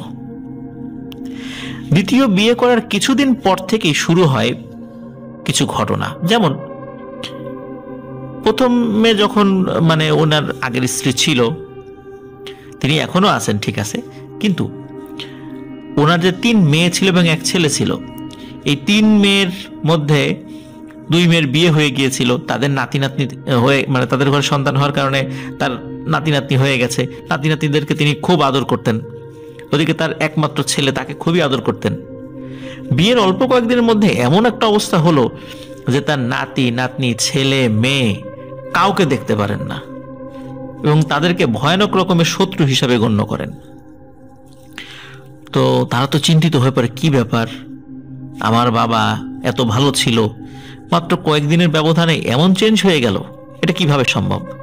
সবাই চিন্তা করে তাদের নতুন মা, মানে সৎ মা, মানে যিনি ঘটনা বলছেন তার হচ্ছে সৎ নানি, নিশ্চয়ই এমন কিছু করেছে যার ফলে তার নানা পুরোপুরি চেঞ্জ হয়ে গেছে। মানে তার নানা তার মেয়েদেরকে সহ্য করতে পারছে না, তার ছেলেকে সহ্য করতে, মানে যিনি ঘটনা পাচ্ছেন তার মামাকে আর কি, তার ছেলেকে সহ্য করতে পারছে না, আর নাতি নাতিদেরকে সহ্য করতে পারছেনই না। কি করা যায়? তারা রুদ্ধদ্বার মিটিংয়ে বসলেন। মিটিংয়ে বসে সিদ্ধান্ত হলো যে নিশ্চয়ই এমন কোনো কাজ করা হয়েছে যার ফলে এই ধরনের ঘটনা ঘটছে, সুতরাং এটিকে কাটাতে হবে, এবং কাটানোর জন্য কোনো কবিরাজের শরণাপন্ন হতে হবে। তো এই দায়িত্বটা এসে পড়ল ওই ব্যক্তির বড় মেয়ের ছেলের ঘাড়ে, মানে যিনি এই ঘটনার মূল সাক্ষী আর কি। তিনি সানন্দে এই প্রস্তাব গ্রহণ করে নিলেন, কারণ হচ্ছে তার নতুন সৎ নানির উৎপাতের শিকার তিনি নিজেও হচ্ছিলেন, যার ফলে এই বিষয়টি থেকে তারা নিষ্কৃতি চাচ্ছিলেন। এবং আরও একটা বিষয় ছিল, সেটি হচ্ছে যে তার নতুন সৎ নানি সমস্ত সম্পত্তি নিজের নামে করে নেয়ার একটা পরিকল্পনা এটা ছিলেন। যেহেতু তার নানার আরো 3 মেয়ে এবং একটা ছেলে ছিল, তাদেরকে বঞ্চিত করা হবে, এবং সত্যি তাই এরকম বঞ্চিত করে পুরো সম্পত্তি হাতিয়ে নেওয়ার একটা পরিকল্পনা হয়েছিল। যদি দ্রুত এটাকে প্রতিহত না করা যায় তাহলে অনেক সমস্যা হয়ে যাবে। এই কারণে তার উপর এসে দায়িত্ব পড়ে যে এই বিষয়টি সমাধান করার জন্য। তিনি বেশ কয়েকটা জায়গায় ঘুরে এক ভালো কবিরাজের শরণাপন্ন হন। কবিরাজ তিনি বলেন যে হ্যাঁ, ব্ল্যাক ম্যাজিক করা হয়েছে, তোমার নানার উপর ব্ল্যাক ম্যাজিক করা হয়েছে, কিন্তু কিভাবে ব্ল্যাক ম্যাজিক করা হয়েছে সেটা আমি এখনই বলতে পারবো না। তোমাকে বেশ কিছু জিনিস আনতে হবে, যেমন স্বামী স্ত্রীর একত্রে জোড়া কবরের মাটি, 2টি শোল মাছ, 7 ঘাটের পানি, 4 রাস্তার মোড়ের মাটি, সাদা ও কালো একটি করে 2টি কবুতর, কাফনের কাপড়, 6টি হাঁস, একটি নতুন চাকু এবং একটি কাচের গ্লাস, সেই সাথে 2টি পেরেক। এই জিনিসগুলো তাকে ম্যানেজ করতে হবে। অন্যগুলো খুব সহজ হলেও জোড়া কবরের মাটি আনাটা হচ্ছে সবচেয়ে বড় একটা চ্যালেঞ্জ ছিল তার জন্য। কবিরাজ তাকে বলল যেই রাত্রে সে যাবে সেই রাত্রি হতে হবে অবশ্যই পূর্ণিমা বা অমাবস্যার রাত, এবং যেই রাত্রে যাবে সেই রাতে অবশ্যই আগে কবিরাজের বাড়িতে আসতে হবে, কারণ ওই রাতে কবিরাজ একটি জিনিস তার সাথে দেবে, এই জিনিসটা সাথে নিয়ে যেতে হবে, এবং কবিরাজ যেই রকম নির্দেশনা দেয় সেই নির্দেশনা মাফিক তাকে কাজ করতে হবে। তো বড় একটা সমস্যা ছিল হচ্ছে এই জোড়া কবর বের করা, এবং জোড়া কবর হলেই হবে না, অবশ্যই সেটা স্বামী স্ত্রীর হতে হবে। খুঁজতে খুঁজতে অবশেষে এমন একটি জোড়া কবর পেয়ে যায়। যে কবরস্থান থেকে এই মাটি সংগ্রহ করার জন্য তিনি গিয়েছিলেন, এই কবরস্থানের এরিয়াটাও আমাকে বলেছেন, সঙ্গত কারণ আমি সেটা বলছি না। তো যে রাতে পূর্ণিমা ছিল, ওই পূর্ণিমা রাতে আগে থেকেই তো কথা বলা ছিল কবিরাজের সাথে, তো কবিরাজের কাছে ওই রাতে যান, কিন্তু সাথে নিয়ে গেছেন তার এক বন্ধুকে। তবে কবিরাজ বলে দেন বন্ধু যেন কখনোই কবরস্থানের ভেতরে না ঢোকে, সে বাইরে থাকবে, ভেতরে কি হবে সে যেন না দেখার চেষ্টা করে বা সে যেন না যায়, সে যদি সাথে যায় তাহলে আর কাজ হবে না। তো কবিরাজ একটি শিশিতে মানে একটা ছোট বোতলে তেল দেন এবং বলেন কবরস্থানের ভেতরে ঢুকে সমস্ত শরীরে এই তেলটা মাখতে হবে, তাহলে কোনো খারাপ বা দুষ্টু জিন বা পরী এরা কোনো ক্ষতি করতে পারবে না। এবং কবরের মাটি নেওয়ার সময় যাই ঘটুক না কেন কোনোভাবেই পেছন দিকে তাকানো যাবে না, সামনের দিকে যাই থাকুক না কেন এই তেল গায়ে মাখলে তার কেউ ক্ষতি করতে পারবে না, সুতরাং কোনোভাবেই ভয় পাওয়া চলবে না, ভয় পেলেই কিন্তু সর্বনাশ। তো ভালো কথা, পূর্ণিমার রাতে ওই ভাই সে তার বন্ধুকে নিয়ে চলে যায় সেই কবরস্থানে যেটি আগে থেকেই তারা ফিক্সড করে রেখেছিল। তার বন্ধুকে বাইরে দাঁড় করিয়ে রেখে কবরস্থানের ভিতরে ঢুকে যায়। ওই কবরস্থানের ঢোকার যে গেটটি সেটি ছিল একটি বাঁশের গেট আর কি, ওই বাঁশ কেটে লম্বা লম্বা বাতা তৈরি করে এক ধরনের গেট দেয়, ওরকম গেট আর কি। কবরস্থানের ভেতরে কোনো আলো ছিল না, এমনি চাঁদের আলোতে যতটুকু দেখা যায়, যেহেতু পূর্ণিমার রাত ছিল এই কারণেই আসলে পূর্ণিমার রাতকে তারা ফিক্সড করেছিল, কারণ অমাবস্যার রাতে তো কিছু দেখা যায় না, পূর্ণিমার রাতে যেতে হবে, এই কারণে তারা যাতে দেখতে পায় চাঁদের আলোতে, এই জন্যই মোটামুটি সিদ্ধান্ত হয়েছিল যে পূর্ণিমার রাতে যাবে। তো পূর্ণিমার রাতেই তারা গিয়েছিল, বন্ধুকে বাইরে দাঁড় করিয়ে রেখে সে ভেতরে ঢুকে যায়। ভেতরে ঢোকার পর ওই তেল তার শরীরে মাখে খুব ভালো করে, এবং তারপর সে ওই জোড়া কবরের দিকে এগিয়ে যায়। সে যতই জোড়া কবরের দিকে এগিয়ে যাচ্ছিল তার মনে হচ্ছিল কবরস্থানে থাকা আশেপাশে যেই ছোট গাছ, বড় গাছ, তারপর কিছু কিছু জায়গায় যেহেতু কবরস্থানটা বড় ছিল ওই বাঁশের ঝোপঝাড়ও ছিল, মনে হচ্ছে সেগুলো খুব জোরে জোরে দুলছে, ঝড় বাতাস এগুলো হচ্ছে। সে তো আগে থেকে জানতো, কবিরাজ বলে দিয়েছিল এই ধরনের ঘটনা ঘটবে, সুতরাং সেগুলোতে সে কোনো পাত্তা দিচ্ছিল না।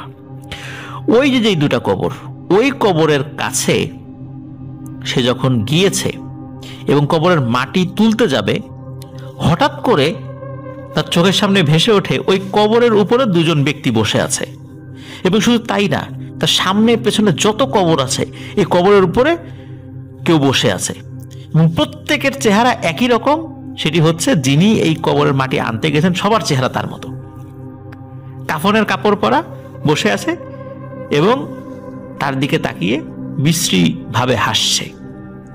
প্রিয় লিসেনার্স, এই দৃশ্য দেখার পর কোনো মানুষের কি স্বাভাবিক সেন্স থাকে? নিশ্চয়ই থাকে না। কিন্তু যে কবর থেকে তিনি মাটি নেবেন উপর থেকে, সেই কবরের উপরেই দুজন বসে আছে এবং তার চেহারা তার মতোই যিনি নিতে গিয়েছেন। ওই অবস্থায় ওই মাটির উপর হাত দেওয়াটা কতটা সাহসিকতার ব্যাপার প্রিয় লিসেনার্স, আপনারা একবার ভাবুন। কিন্তু উনি সেই সাহসিকতার কাজটা করেন। তিনি ওই অবস্থাতেও 2-3 মুঠো মাটি ওইখান থেকে সংগ্রহ করেন, সংগ্রহ করে একটা পাত্রের মধ্যে রাখেন, এবং সেখান থেকে যখনই উনি পেছন দিকে ঘুরেছেন তখন দেখে প্রকাণ্ড আকৃতির 2টি কুকুর। প্রিয় লিসেনার্স, আমার এক সহপাঠীর বাবার গল্প, এই বাবার গল্প কিন্তু আমি করেছিলাম, উনিও কিন্তু কবরের মাটি আনতে গিয়েছিলেন পেছন দিকে যখন ঘুরেছেন সেখানেও কিন্তু দুটি কুকুর ছিল, যারা পথ আগলে দাঁড়িয়েছিল। ওনার বেলাও সেম ঘটনা ঘটে, দুটি কুকুর তার পথ আগলে দাঁড়ায়, কিছুতেই যেতে দেবে না। কিন্তু তিনি তো জানতেন যে ভয় পাওয়া যাবে না, সে যদি এখন ভয় পায় তাহলে সর্বনাশ হয়ে যাবে, এখানেই তার মৃত্যু হবে।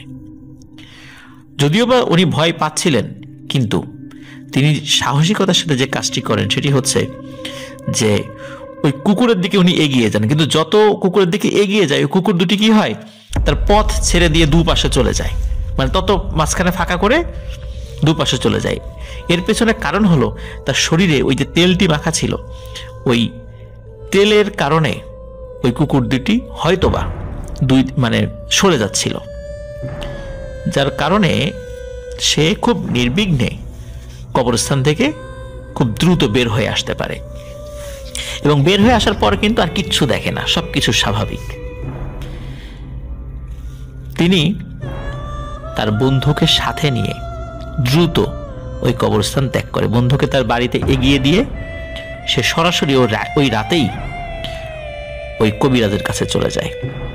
কবিরাজের কাছে চলে যাওয়ার পর কবিরাজের কাছে মাটি বুঝিয়ে দেন এবং কবিরাজ বলে যে পরের দিন সে যেন বাকি জিনিসগুলো সংগ্রহ করে রাত 12টার দিকে তার বাড়িতে আসে এবং আসার সময় 5001 টাকা যেন সাথে নিয়ে যায়। কবিরাজের সাথে কিছু টাকার চুক্তি ছিল, যার কারণে সে সেই জিনিসগুলো নিয়ে যেতে বাধ্য ছিল।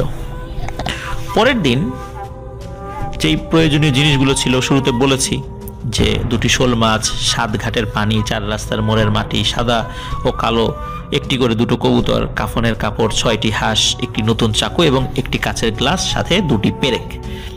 এগুলো নিয়ে তিনি কবিরাজের বাড়িতে চলে যান। কবিরাজ তাকে বলে যে এই যে 7 ঘাটের পানি নিয়ে এসেছো, এটি ওই কাচের গ্লাসে ঢাললো।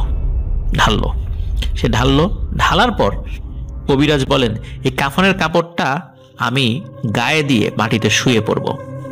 আমি যখন শুয়ে পড়ব তখন তোমার হাতে এই যে গ্লাসটি রয়েছে, এই গ্লাসটি খুব কাঁপতে থাকবে। একটা সময় তুমি এই গ্লাসটি কোনোভাবে হাতে রাখতে পারবে না, তোমার হাত থেকে পড়ে যাবে। হাত থেকে পড়ে ভেঙে যাওয়ার পর মাটিতে থাকা পানি আমার গায়ে ছিটিয়ে দিবা। এতটুকুই তোমার কাজ, বাকিটা আমার কাজ। প্রিয় লিসেনার্স, উনি ওই কাচের গ্লাসটি হাতে নেন এবং কবিরাজ ওই কাফনের কাপড় গায়ে দিয়ে মাটির উপর শুয়ে পড়েন। মাটিতে শুয়ে পড়ার 1 মিনিটের মধ্যে হঠাৎ করে ওই গ্লাসটি নিজে নিজেই খুব জোরে নড়াচড়া করতে থাকে। আর ওই ভাই খুব শক্ত করে গ্লাসটি ধরে রাখার চেষ্টা করেন, কিন্তু 1 হাত দিয়ে ধরতে হবে, 2 হাত দিয়ে না।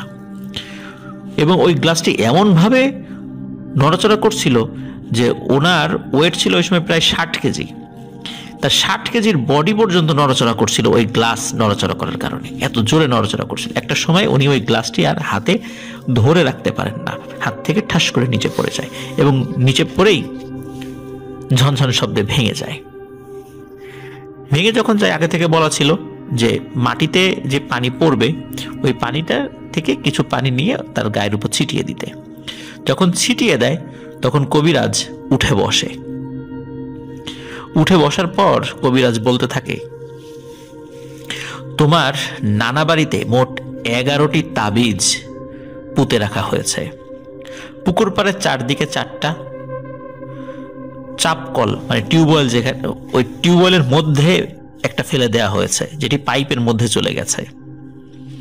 তারপরে ওই বাড়িতে চুলা রয়েছে, ওই চুলায় একটা, এবং বাড়ির চারদিকে 4টা, এবং বাড়ির যে মেইন গেট ফটক সেখানে একটা। এই মোট 11টি তাবিজ সেখানে পুঁতে রাখা হয়েছে। এই তাবিজগুলো ওই কবিরাজ সে তার নির্দিষ্ট রিচুয়ালের মাধ্যমে জিন চালান করে ওই তাবিজের কার্যকারিতা নষ্ট করে দিয়েছে। এখন অন্য কাজ করতে হবে। সেই কাজটি এখন কবিরাজের।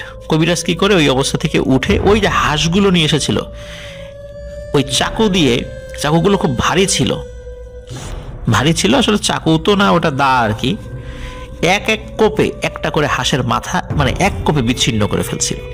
এবং হাঁসের গলা থেকে যে রক্ত বের হচ্ছিল, ওই রক্তগুলো ওই যে কবর থেকে আনা মাটি, এই মাটিগুলোর উপরে দিচ্ছিল। এবং তারপর ওই যে 4 রাস্তার মাটি, এই 4 রাস্তার মাটি আর কবরের মাটি মূলত এক জায়গা করে ওই রক্তগুলো ওর মধ্যে মিক্স করে আর কি। তারপর সে কি করে, এই মাটি এবং আদার্স অন্যান্য জিনিসগুলো দিয়ে এবং কিছু লিখে তাবিজ তৈরি করে। এর মধ্যে 2টো তাবিজ ওই যে কবুতর, ওই কবুতর দুটিকে খাইয়ে দেয়, খাইয়ে দিয়ে ছেড়ে দেয়। আর 2টো তাবিজ 2টো শোল মাছের পেটের মধ্যে দিয়ে দেয়, মানে তার ওই শোল মাছ দুটোকে খাইয়ে দেয়। এবং ওই কবুতর দুটিকে খাইয়ে দিয়ে আকাশে ছেড়ে দেয়, তারা উড়ে চলে যায়। আর 2টো শোল মাছ তার হাতে দিয়ে বলে, একটি শোল মাছ বদ্ধ পানিতে ছেড়ে দিবা, মানে একটা পুকুরের মধ্যে ছেড়ে দিবা, আর একটা পানি মানে আর একটা শোল মাছকে যেখানে জোয়ার হয়, জোয়ার ভাটা হয়, এমন একটা জায়গায় ছেড়ে দিবা। এটাই কাজ, বাকি তোমার আর কোনো কাজ নাই। সে তাই করে। ওই রাতেই, যেহেতু বরিশাল নদী এলাকা, জোয়ার ভাটা তো বিভিন্ন নদীতে হয়, তো খুব সহজেই সে কাজটি করে, একটা পুকুরের মধ্যে ছেড়ে দেয় আর একটা নদীতে ছেড়ে দেয়। সে যখন এই কাজগুলো করে বাড়িতে আসে, বাড়িতে আসার সাথে সাথে দেখে ঘরের চালের উপরে 2টো কবুতর বসে আছে। কবুতর দুটিকে দেখে তার চেনা চেনা লাগে, যে কি ব্যাপার, এই কবুতর দুটি এখানে চেনা চেনা লাগছে। মনে হচ্ছে কবুতরের পায়ের সাথে লাল ফিতা টাইপের কিছু একটা বাঁধা, গায়ে মানে মাথার উপর বা গায়ে সিঁদুরের মতো কিছু লাগানো, এটা দেখেছি বলে মনে পড়ে। তখন সে ওই কবিরাজকে ফোন করে। ফোন করার পর কবিরাজ বলে যে এই 2টো হচ্ছে সেই 2টো কবুতর, এই 2টো কবুতরকে 2টো তাবিজ খাইয়ে ছেড়ে দেওয়া হয়েছিল। তখন বলে যে এখন আমাদের করণীয় কি? বলে তোমাদের কোনো করণীয় কিছু নাই, যা করার এমনিতেই হবে, বা যা হবার এমনিতেই হবে। এই কবুতর 2টোকে যখন দেখবে মারামারি শুরু করেছে নিজেরা নিজেদের মধ্যে, তখন তোমার নতুন সৎ নানির সাথে তোমার নানার ঝগড়াঝাটি শুরু হয়ে যাবে। এই কথা ফোনে বলতে না বলতেই হঠাৎ করে দেখতে পায় যে ওই কবুতর দুটি নিজেদের মধ্যে মারামারি শুরু করে দিয়েছে। আর কবুতর দুটি মারামারি করছে, ওদিকে তার নানা এবং সৎ নানির ঘর থেকে চিৎকার চেঁচামেচি শুরু হয়ে যায়। তারা নিজেরা নিজেদের মধ্যে প্রচন্ড কলহে লিপ্ত হয়েছে, এমনকি ঝগড়াঝাটি এমন পর্যায়ে পৌঁছে যায় হাতাহাতি শুরু হয়ে যায়। এমত অবস্থায় উনি বুঝতে পারেন যে কাজ শুরু হয়ে গিয়েছে। দিন রাত প্রচন্ড কলহ এরকম চলতে থাকে 2 মাস চলতে থাকে। আর এই 2 মাসের মধ্যে যে ঘটনাটি ঘটে, যে ওনার নানা দিনকে দিন শুকিয়ে যেতে থাকে এবং 2 মাসের মধ্যে উনি একদম কঙ্কাল সারের মতো হয়ে যায়। মানে এতটা ভয়াবহ প্রভাব ফেলেছিল এই ব্ল্যাক ম্যাজিক তো মূলত 2 ভাবে করা হয়েছে। এক হলো তার নতুন বিবাহিত স্ত্রী করেছিল, আর একটা ব্ল্যাক ম্যাজিক করা হয়েছিল, সেটি হলো ভালোর জন্য তার মেয়েরা ছেলেরা করেছিল তার নাতিকে দিয়ে, যার ফলে ওনার শরীরের উপর মারাত্মক প্রভাব পড়ে। এবং ওনার এই অবস্থা দেখে তখন ওনার যে 3 মেয়ে ছেলে বা অন্যদের খারাপ লাগে, যে হায় হায় কি করলাম, কি ভয়ানক ব্যাপার ঘটে গেল। তখন ওনারা একজন ভালো হুজুরের কাছে যান। তো হুজুরের কাছে সব বিষয় খুলে বলেন। তখন হুজুর এই বিষয়টা নিয়ে খুব ভৎসনা করেন যে এইভাবে তো ব্ল্যাক ম্যাজিক করা উচিত হয়নি, অন্যভাবেও কাজটি করা যেত, রুকিয়া করা যেত, তা না করে তোমরা এরকম একটা ভয়ানক কাজ করতে গিয়েছো, এটা তো খুবই খারাপ হয়েছে। যাই হোক, যেহেতু একটা বিষয় হয়েই গেছে তো সমাধান তো করতে হবে। তখন ওই হুজুরের কাছে থাকা বিভিন্ন জিনদেরকে তিনি ডাকেন। তো জিনরা ডাকার পরে জিনরা বলে যে ঠিক আছে, ওই জায়গাটাতে আমরা যাব, ওইখানে কি আসলে হচ্ছে সেই বিষয়টা আমরা জেনে এসে জানাবো। তো ওই জিনেরা জেনে এসে জানায় যে যখন ওই ব্ল্যাক ম্যাজিক করা হয়েছে, তখন ব্ল্যাক ম্যাজিকের কারণে ওইখানে আরো অনেকগুলো জিন চালান করে দেওয়া হয়েছে। ওই জিনগুলো কিছুতেই যাবে না এই নানার মৃত্যু না ঘটিয়ে, এবং আরো অনেক ক্ষতি করবে। ওই যে নতুন যে নানি, তারও ক্ষতি করবে, অনেক কিছু করবে। তখন সবাই বলে যে না, আমরা চাই যে আসলে সবকিছু স্বাভাবিক হয়ে যাক, আমরা আর এগুলো চাচ্ছি না, আল্লাহ যেটা করে সেটাই হবে। তখন জিনেরা বলে যে তারা কিছুতেই যাবে না, তারা ক্ষতি না করে কিছুতেই যাবে না। অনেক কষ্টে তাদেরকে মানানো হয়। তারা বলে যে 10 কেজি মিষ্টি এবং এক দামে কিনে আনা একটি ছাগল অমাবস্যার রাতে ওই পুকুর ঘাটে বেঁধে আসতে হবে। কিন্তু তারা কিন্তু খালি হাতে যাবে না, তারা ওই ব্যক্তির শরীরের কোনো অঙ্গ নিয়েই যাবে। এই শর্তে তারা যেতে পারে। ওই মিষ্টিও নেবে, ছাগলও নেবে, কিন্তু শরীরে কোনো একটা অঙ্গ নিতেই হবে তাদেরকে, না হলে জিনদের ক্ষতি হবে।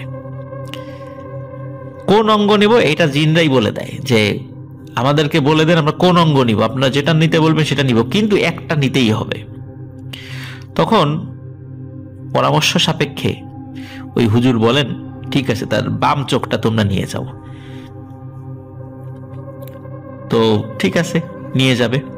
ওই রাতে কিন্তু খুব গোপনে, এটা কিন্তু যেই ব্যক্তি ব্ল্যাক ম্যাজিকে আক্রান্ত হয়েছে সে কিন্তু ঘুণাক্ষরও জানে না যে ঘটনা, যে কি হয়েছে তার সাথে।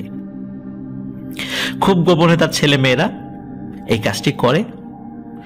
সকাল এবং ওই রাতে ওনাকে বলা হয়েছিল উনি যেন একা ঘুমায়, মানে ওই নানা যেন একা ঘুমায় রাতের বেলা। উনি কিন্তু বুঝতে পারেনি, যেহেতু উনি অসুস্থ, খুব অসুস্থ হয়ে গিয়েছিলেন, একদম শুকিয়ে কঙ্কালসার হয়ে গিয়েছিলেন। তখন বলছে, উনিও দেখছিলেন যে ওনাকে ঝাড়ফুঁক করা হয়, তো উনি আর বোঝেননি যে ওনার উপর ব্ল্যাক ম্যাজিক করা হয়েছে। তো ওনাকে ওই রাত্রে একা থাকতে বলা হয়।